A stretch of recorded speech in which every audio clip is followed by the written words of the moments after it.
Ada yang mau ditanyakan? Nggak ada? Kalau ada yang ingin didiskusikan boleh, tapi kalau tidak kita lanjut ke materi kita.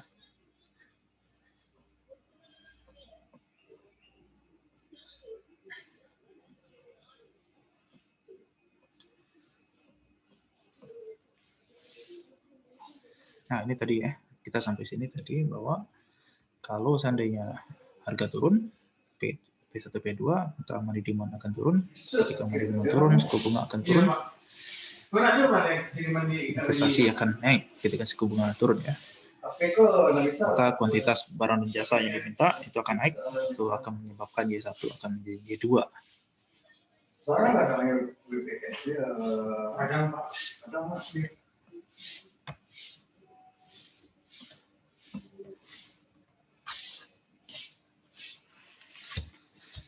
Oke, terus. Oke, kita lanjut ya. Kita sampai sini tadi. Nah, sekarang kita lihat bagaimana kebijakan moneter ya. Itu akan menggeser kurva agregat demand kita.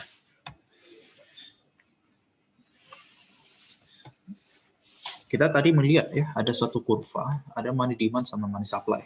Dan kita tahu peranan dari bank sentral itu ada di money supply.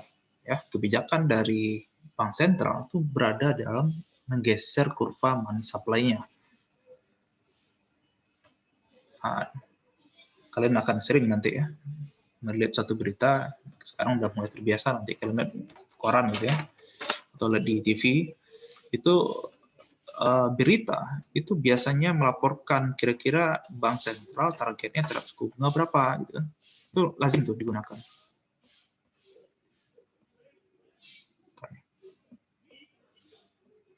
Kalau kalian lihat ya di berita-berita itu bank sentral suka tuh kalau di berita akan diumumkan ya bank sentral berapa suku bunga targetnya, bulan ini berapa, bulan depan berapa, seterusnya. Sebelum awal tahun juga biasa disampaikan prediksi tahun ini, tahun depan gitu ya, berapa suku bunganya, itu jadi acuan bagi sektor ekonomi dalam menyusun kebijakan perusahaan masing-masing. Nah, di sini ketika suku bunga ditargetkan oleh bank sentral, itu akan membuat ya perusahaan-perusahaan termasuk perbankan ya, dia akan menyusun kira-kira berapa yang akan dia pinjamkan ya, berapa banyak dana yang akan dipinjamkan dengan suku bunga yang ditetapkan tersebut. Perubahan dari suku bunga itu akan menggeser kurva dari agregat demand. Kita tahu ya, dari bank sentral, kalau kalian masih ingat, ada 3 kebijakan bank sentral bisa menggeser money supply. Apa aja? Masih ingat? Ada 3 kebijakan, pernah saya singgung. Kebijakan dari bank sentral. Ada ingat? Apa aja kebijakan bank sentral?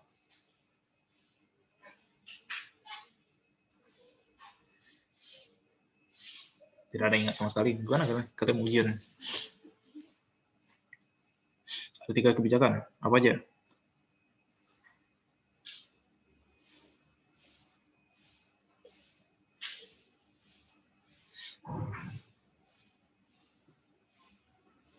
Nggak ada. Ada ingat? Oke lah.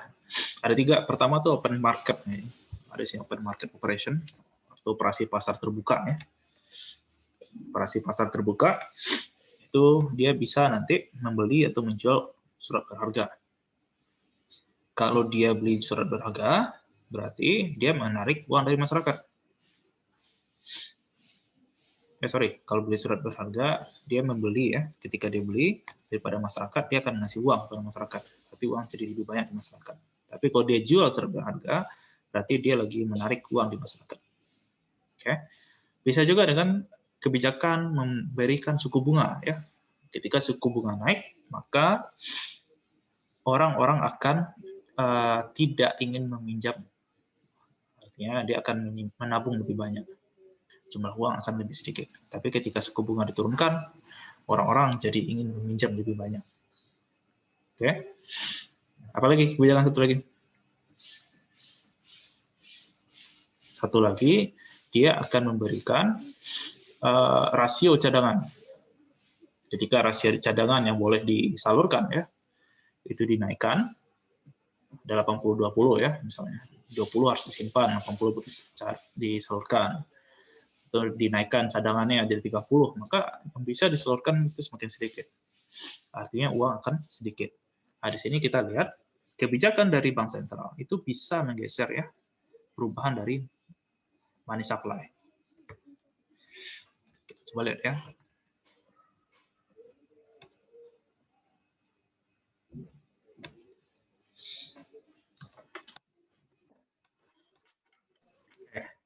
Bank sentral dia bisa menaikkan suku bunga. Itu salah satu yang bisa dilakukan oleh perbankan bank sentral ya.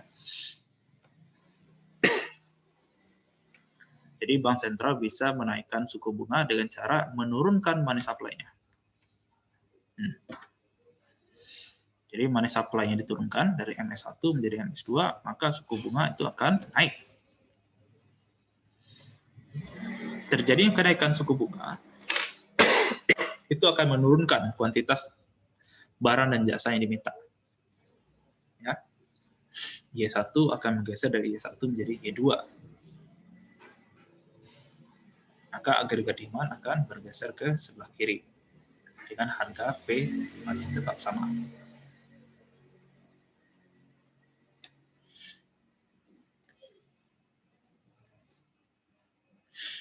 Oke, sampai sini pertanyaan dulu. Jadi money supply yang diturunkan oleh bank sentral dari MS1 menjadi MS2, maka suku bunga akan naik. Ketika suku bunga naik, harga asumsinya tetap, tidak ada perubahan harga, maka Y akan berubah dari Y1 menjadi Y2.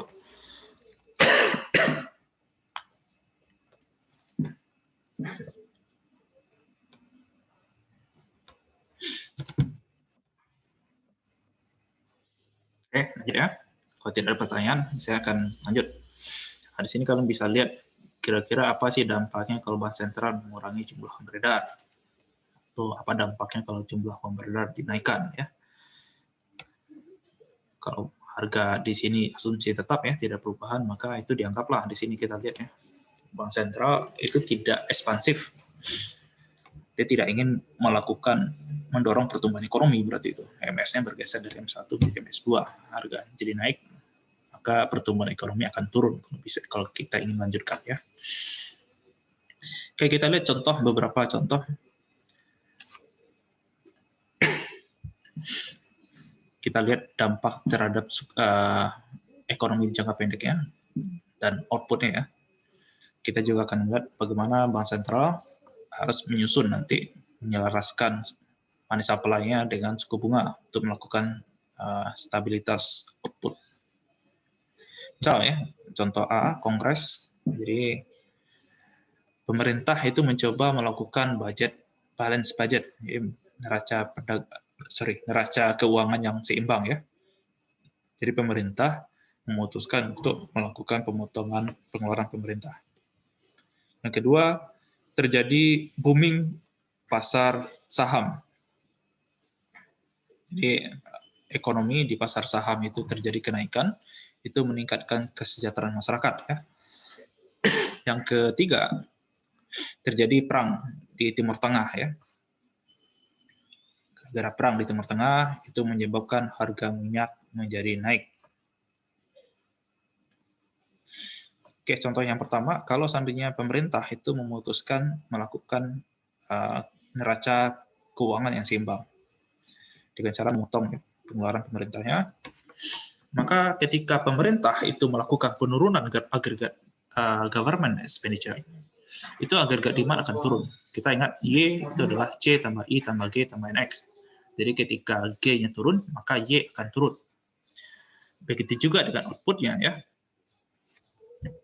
Ketika Y itu turun, sedangkan bank sentral ingin menjaga ya pertumbuhan ekonomi tetap ada, maka yang dilakukan oleh bank sentral, dia harus menaikkan money supply yang bertujuan untuk menurunkan suku bunga agar pertumbuhan ekonomi bisa naik. Jadi kalian paham sampai sini? Jadi kalau pemerintah itu, berarti kita melihat sisi kebijakan fiskal ya. Pemerintah itu ada di kebijakan fiskal. Ketika pemerintah memutuskan tidak melakukan banyak pengeluaran, maka pertumbuhan ekonomi akan turun. Nah, disinilah peranan bank sentral yang ada. Ketika pemerintah, akibat suatu kebijakan pemerintah pertumbuhan ekonomi turun, ya, karena tidak ingin berutang misalnya, masyarakat berdemo semuanya, tidak ingin ada pemerintah berutang. Kalau pemerintah tidak berutang, berarti tidak ada pengeluaran yang bisa dilakukan oleh pemerintah, gitu kan? Jadi pengeluaran dikurangi. Ketika pengeluaran itu dikurangi, pertumbuhan ekonomi akan turun. Disinilah peran bank sentral. Bank sentral dia harus mendorong pertumbuhan ekonomi dengan cara terpaksa dia harus menambah jumlah uang beredar lebih banyak. Ya, dia akan mendorong adanya money supply lebih banyak. Itu akibatnya apa nanti kalau seandainya money supply didorong lebih banyak, efek lanjutannya adalah suku bunga akan turun, maka pertumbuhan ekonomi bisa didorong. Jadi kenapa sih bank sentral itu rapat? Biasa nanti bank sentral sama pemerintah tuh suka rapat tuh, memutuskan kebijakan masing-masing. Jadi kalau sekarang gitu ya, kasus sekarang kan, kalian lihat nanti bisa lihat di YouTube, cari aja tuh video rapat ya, termasuk outlook ekonomi. Di sana ada Bu Sri Mulyani, Menteri Keuangan kita, sama Pak Ferry, Gubernur Bank Indonesia. Ada juga yang dari OJK ya. Itu merumuskan kebijakan masing-masing. Nah, salah satu yang kita lihat sekarang kan pengeluaran pemerintah di satu sisi naik ya, kepada kesehatan naik, masalah vaksin seterusnya naik. Tapi di sisi lain ada juga pengeluaran pemerintah yang dipotong, kan? Itu pasti berdampak terhadap perekonomian. Nah, di sanalah bank sentral juga melakukan penyesuaian kebijakannya. Oke, kasus yang kedua kita lihat ketika indeks harga saham gabungan, ya SG itu lagi naik, itu masyarakat yang main saham ya, kalau yang tidak main saham itu mungkin ada dampaknya. Yang main saham akan merasakan adanya kenaikan kesejahteraan. Kalau negara barat tuh udah masyarakatnya literasi terhadap keuangan lebih tinggi ya, suka main saham. Kalau kita kan masih belum ya. Ya kalian, adik saya yang dari kedokteran gigi itu main saham, kalian anak ekonomi nggak main saham. Jangan mau kalah ya. Masa dari kedokteran gigi main saham kalian gitu. Oke, ada contoh yang kedua adalah kalau seandainya terjadi kenaikan di pasar saham ya, kesejahteraan masyarakat jadi naik. Akibatnya apa? Ketika masyarakat menjadi lebih kaya gitu, dia akan mendorong terjadinya agregat demand.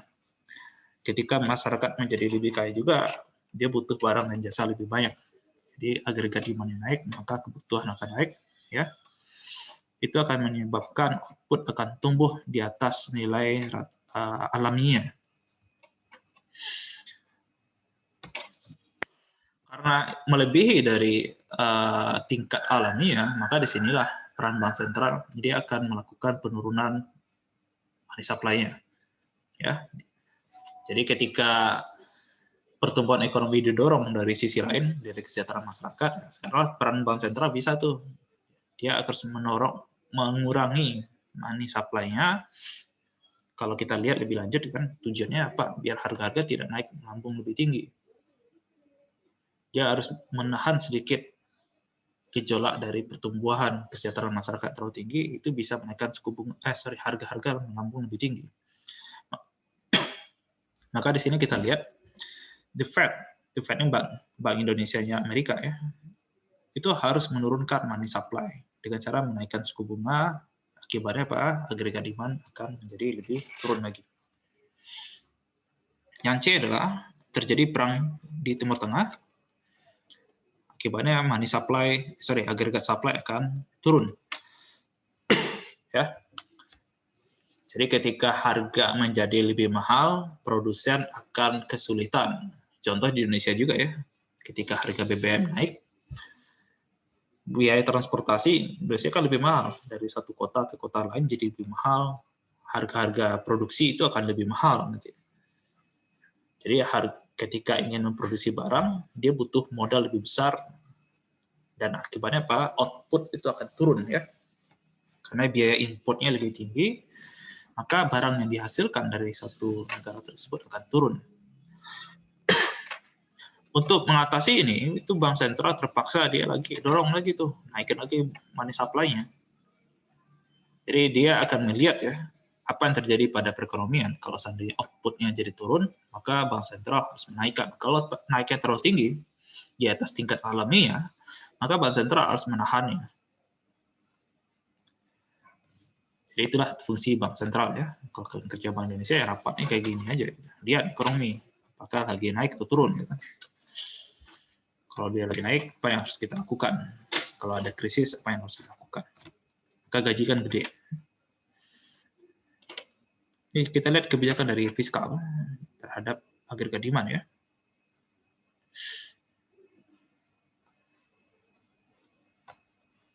Kita lihat kebijakan dari kebijakan dari pemerintah, yaitu kebijakan fiskal, itu dilihat dari sisi pengeluaran pemerintahnya dan kebijakan pajak. Ketika dia ekspansi, ya, jadi kalau kebijakannya ekspansi, kebijakan fiskalnya ekspansi, maka dia akan menaikkan G, atau ya, dia akan menurunkan T-nya. G ini adalah pengeluaran pemerintah, T adalah pajak. Jadi kalau seandainya pemerintah itu mau melakukan ekspansi, dia akan menaikkan G-nya. Atau dia mau turunkan pajak. Mana yang akan dilakukan pemerintah? Ketika G ini naik atau T itu turun, itu akan menggeser kurva agregat demand ke arah kanan. Ya, geser ke kanan. Kalau dia bersifat konstruksi, ya, kalau ekspansi pemerintah tuh sangat gencar ya mendorong pertumbuhan ekonominya, tapi kalau konstruksi itu sebaliknya. Dia akan melakukan penurunan terhadap pengeluaran pemerintah atau dia naikkan pajak. Ini salah satu kebijakan ya. Tapi akibatnya apa? Agregat demand itu akan geser ke sebelah kiri. Ya. Ini satu pilihan gitu kan. Kalau kalian ingin mendorong, kalian lebih senang dikenakan pajak setinggi mungkin atau serendah mungkin, itu kan pilihan. Ada yang senang, udah kenakannya pajak. Ada, tapi Indonesia kan uniknya gini, pengennya pajak semurah mungkin, tapi pengen pemerintah itu memberikan fasilitas sebaik mungkin. Jalannya mulus, rumah sakitnya gratis, sekolah gratis gitu kan. Tapi kalian kan tahu, pemerintah mau gratiskan sekolah itu datang dari mana? Ya dari penerimaannya. Penerimaan dari mana? Dari pajak. Ketika pajak nggak cukup, dari mana lagi? Ya ngutang gitu. Jadi kalau negara sosialis itu punya kesadaran yang bagus. Kalian lihat ke Jerman sekolah gratis gitu kan. Tapi kalian lihat pajaknya tinggi sekali. Tapi beda sama Amerika ya. Amerika itu pajaknya lebih rendah. Tapi semuanya harus bayar. Sekolah bayar, rumah sakit bayar. Itu kan pilihan. Nah, Indonesia kan pilihannya pengen yang enak semua kan. Pajak murah, sekolah gratis. Tidak boleh berutang. Itu kan unik juga ya. Datang uang dari mana ya? Kalau nyetak uang ya inflasi nanti. Jadi kalian udah punya ya kesadaran ketika suatu kebijakan itu adalah bersifat pilihan, tergantung kita mau kemana. Jadi kalau dia mau ekspansi, maka dia harus menambah pengeluarannya atau dia menurunkan pajaknya. Tapi kalau dia bersifat kontraksi, dia harus menurunkan pengeluarannya atau menaikkan pajaknya. Itu akan berdampak terhadap perubahan dari agregat demand itu sendiri. Oke, tadi kita lihat ya. Fiskal policy itu punya dua efek terhadap agregat demand. Oke, ini ada satu yang menarik dari ekonomi makro. Itu akan diajarkan tentang dampak pengganda atau multiplier. Jadi multiplier effect itu contoh ya, ini waktu kita tinggal 4 menit lagi. Dampak pengganda itu untuk bisa kita sederhanakan. Terkadang satu kebijakan itu ya. Contoh, ada tanah luas. Anggaplah 1000 meter gitu ya. 1000 meter cukup ya? Atau 5000 meter ya? 5000 meter persegi gitu kan. Ketika tanah itu ada, pemerintah beli misalnya. Berarti kan ketika pemerintah beli, terjadilah pengeluaran pemerintah. Apa yang dilakukan pemerintah adalah membeli tanah. Ketika pemerintah itu beli tanah, yang punya tanah dapat uang. Oke, itu poin pertama. Satu saya pindah dulu ke Word ya. Biar enak terminologi tentang multiplier effect ini.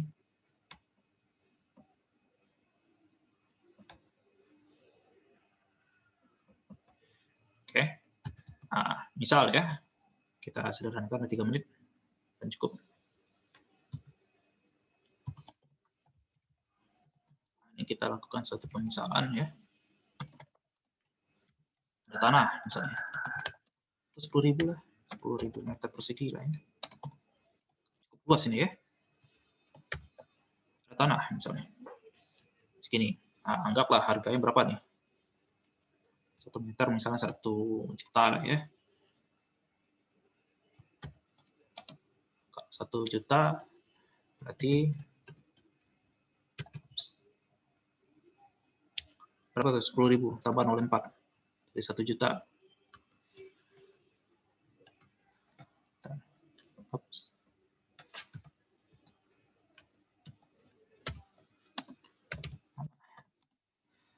Satu meternya misalnya ya, itu sama dengan 1 juta gitu kan. Kalau sampai 10.000 ya.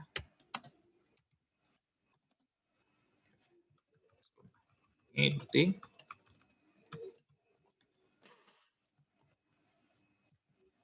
yang punya tanah ya, sekarang dapat duit segini.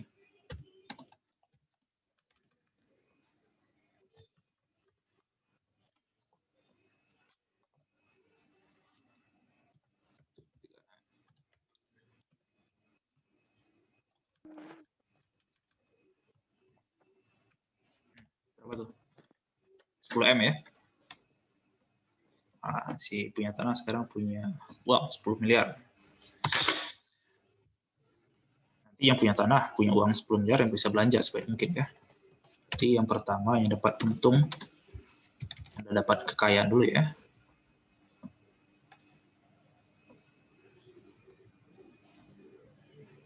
Kebijakan pemerintah nih, gitu. Yang punya tanah jadi kaya. Ya, nanti dia bebas untuk belanja. Selanjutnya adalah ketika tanah itu digunakan, lagi udah mau habis, digunakan untuk membangun sekolah. Langkah selanjutnya adalah pemerintah, apa yang harus dibeli sama dia?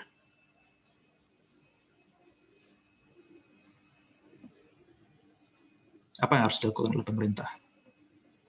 Pertama, dia harus membeli apa? Dia akan membeli bahan baku bangunan. Sekarang yang tukang bangunan dapat uang ya. Tukang bangunan dapat keuntungan. Apa lagi? Untuk beli bukan bangunan, apa yang dibutuhkan?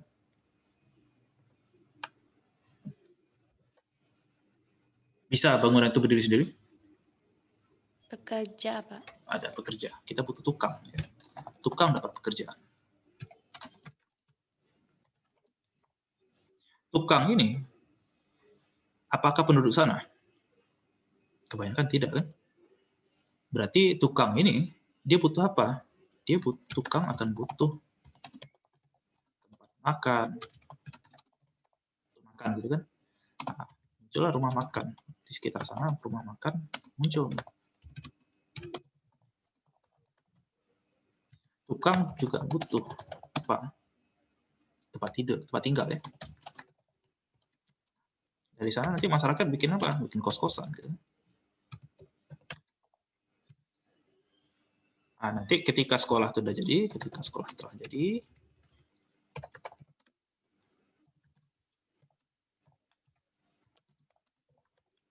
lanjutannya adalah sekolah pasti butuh guru gitu kan, guru ada TU gitu ya, tata usahanya. Ini punya pekerjaan, jadi punya pekerjaan. Guru jadi ada pekerjaan, buka lowongan kerja kan, ada pekerjaan. Nah, kalau sekolah sana kayak kampus lah, UNAN gitu kan, mahasiswanya lah anggap itu dosen lah. mahasiswanya itu kan butuh kosan juga ya. Butuh hal sama gitu kan tadi, butuh tempat makan, butuh laundry, dan seterusnya. Jadi suatu kebijakan itu punya dampak yang berganda ya. Pemerintah niatnya bikin sekolah saja. Tapi gara-gara ada sekolah itulah ekonomi jadi bergerak. Kalau kalian datang ke kampus Payakumbuh ini, kalian bisa lihat di kampus Payakumbuh sekitar itu ada kos-kosan. Di sekitar kampus Payakumbuh ada laundry. Sebelah dekat kampus kita juga ada apa lagi ya? Ya tempat makan ada lah, banyak laundry juga aja, kos-kosan banyak. Toko kopi juga ada. Ya. Jadi suatu kebijakan itu punya dampak lain, dampak lanjutan. Itulah seperti yang kita katakan sebagai dampak multiplier. Oke, ini saya udah 10.2 memakan waktu kalian juga. Nanti sisanya kalian coba lihat di buku Menkyu. Kita berjumpa lagi nanti di Jian aja lagi ya. Saya mau